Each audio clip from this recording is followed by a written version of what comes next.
Cederme el uso de la palabra, presidente, colegas asambleístas, pueblo ecuatoriano que nos escucha en esta tarde, en la que vamos a dar un paso muy importante para los derechos humanos en el Ecuador y en el mundo, al ratificar, como espero que lo hagamos y de manera unánime, la Convención sobre la imprescriptibilidad de los crímenes de guerra y los crímenes de lesa humanidad.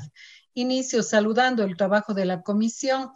y el hecho de que de manera unánime recomienden a este pleno, como no puede ser de otra manera, la ratificación de este importantísimo instrumento de defensa de los derechos humanos en el país y en el mundo. Como coordinadora del Grupo de Derechos Humanos, quiero también expresar que venimos en este grupo que es pluripartidista e integrado por más de 30 asambleístas, trabajando los diferentes instrumentos internacionales y la problemática de derechos humanos, y por lo tanto queremos hacer escuchar nuestra voz e invitar a que el Pleno de la Asamblea Nacional pueda pronunciarse en esta tarde de forma unánime, apoyando la ratificación de esta convención tan importante. Ya lo decían los colegas que me antecedieron en la palabra, los datos históricos o los hechos históricos que anteceden a esta convención son, por un lado, el Estatuto de Roma y la creación de la Corte Penal Internacional. Pero este instrumento tiene la virtud de clarificar algunos conceptos. La imprescriptibilidad, como todos entendemos, quiere decir que no puede quedar sin castigo estos crímenes tan graves contra los derechos de las personas y de los colectivos. Es decir, podrán ser juzgados en cualquier fecha, en cualquier tiempo. No prescriben y deberán ser castigados como una herramienta eficaz para prevenir que sigan cometiéndose estos crímenes. Por otro lado, clarifica los conceptos que estamos entendiendo sobre genocidio, esa matanza o esa lesión grave a grupos de personas que lamentablemente ha presenciado, ha vivido la humanidad. ¿Cuáles son los crímenes de lesa humanidad, los asesinatos, la privación injusta de la libertad, la tortura, la persecución por ideas políticas o religiosas, la persecución a grupos o colectivos con identidad propia fundamentados en sus ideas políticas y religiosas? Es un crimen de lesa humanidad. También los crímenes de guerra y los crímenes de agresión. Creo por ello que es muy importante reforzar lo que ya señala el Estatuto de Roma con esta herramienta fundamental. Y además, esta convención señala la necesidad de que los estados fortalezcamos las herramientas, tanto constitucionales como legislativas, para impedir la prescripción de estos crímenes y favorecer la extradición y el castigo de los mismos. A más de los artículos que han destacado en esta tarde mis colegas, quisiera destacar el artículo 417 en el capítulo relativo a los tratados e instrumentos internacionales, que señala que aquellos tratados internacionales ratificados por el Ecuador se sujetarán a lo establecido en la Constitución, y en el caso de los tratados y otros instrumentos internacionales de derechos humanos, se aplicarán los principios pro ser humano, es decir, tienen una centralidad y una importancia fundamental en nuestra propia Constitución. De no restricción de derechos, de aplicación directa y de cláusula abierta establecidos en la Constitución. Es decir, nuestra Constitución crea ya precisamente lo que recomienda el derecho internacional, que son mecanismos precisamente para garantizar el pleno respeto de los derechos humanos. También quiero en esta tarde y en esta intervención recordar a la Asamblea y recordar al pueblo ecuatoriano de qué estamos hablando en términos de experiencias concretas, dolorosas para la humanidad, pero necesarias de revisar, que son categorizadas como crímenes de guerra y crímenes de lesa humanidad.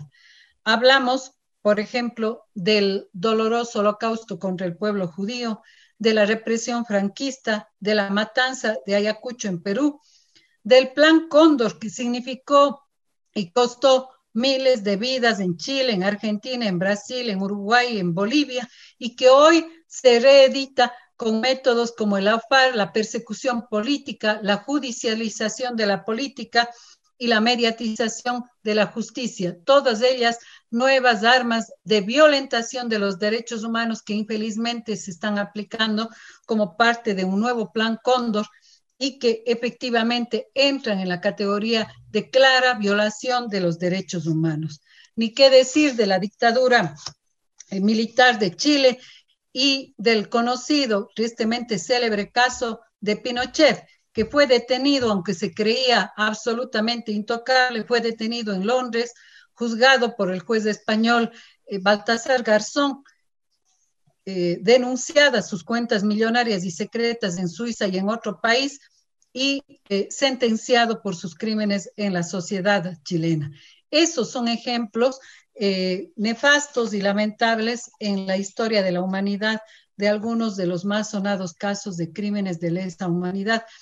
de los cuales debemos justamente aprender para que ojalá la humanidad y la sociedad ecuatoriana nos enrumbemos en el pleno cumplimiento y respeto de los derechos humanos. Pero quiero también, señor presidente, en el tiempo que me falta, llamar la atención de esta asamblea sobre en qué contexto estamos ratificando en este momento esta importantísima convención sobre los delitos de lesa humanidad y crímenes de guerra, en una situación lamentable para los derechos humanos en el contexto ecuatoriano. Quisiera recordar que desde la primera sentencia de la Corte Interamericana de Derechos Humanos allá en el año 97, el Ecuador tiene el triste récord de haber cumplido 23 sentencias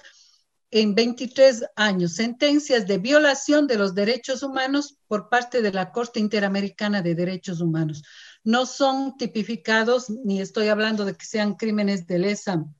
humanidad, son, sin embargo, sentencias gravísimas contra el Estado ecuatoriano por la violación de los derechos humanos. 14 de estos casos, en estos días se han publicado sendos análisis de los 23 casos, 14 relativos a la fuerza pública como principal agente de violación de los derechos humanos, relativos también al abuso de la prisión preventiva, al abuso sobre la libertad individual, a la violación de los principios de presunción de inocencia, 6 casos de violación del derecho a la vida, un caso de violación de los derechos colectivos, como es el caso del pueblo Sarayaco en el año 2012, de una violación colectiva de sus derechos humanos, y otros casos como los abusos desde el poder público, como en el año 2004, la destitución de 8 jueces del Tribunal Constitucional y 27 jueces de la Corte Suprema de Justicia. En este caso, el primer caso en el que el Estado tiene una sentencia condenatoria de la Corte Interamericana de Derechos Humanos contra la violencia sexual ejercida en a una niña en el marco del sistema educativo. Es decir, colegas asambleístas, del Ecuador tiene un mal récord en el cumplimiento de los derechos humanos y lamentablemente esto se ha empeorado. La CIDH ha llamado la atención también. La comisión, ya no las sentencias de la Corte, tenemos varios importantes llamados de atención. Estamos a un año precisamente del aniversario de las movilizaciones de octubre, donde tuvimos una decena de fallecidos, personas reprimidas, personas heridas, personas condenadas, encarceladas injustamente, y todavía no se han honrado esos derechos humanos. Por ello, quiero cerrar, presidente, también solicitándole a usted y a los miembros del CAL se dé paso y se procese el proyecto de ley que presentara mi colega Soledad Buendía el año pasado, en octubre del 2019, sobre la cooperación para la aplicación del Estatuto de Roma. Esta ley aún no ha sido calificada por el CAL y apunta precisamente en la dirección de que fortalezcamos la legislación, las herramientas para la plena protección de los derechos humanos en el Ecuador, que hoy por hoy son lamentablemente una asignatura pendiente. Gracias, presidente. Así concluye la intervención del asambleísta por la provincia de Azuay, Doris Solís, en este debate. La asambleísta Solís ha dicho que esta convención representa un paso importante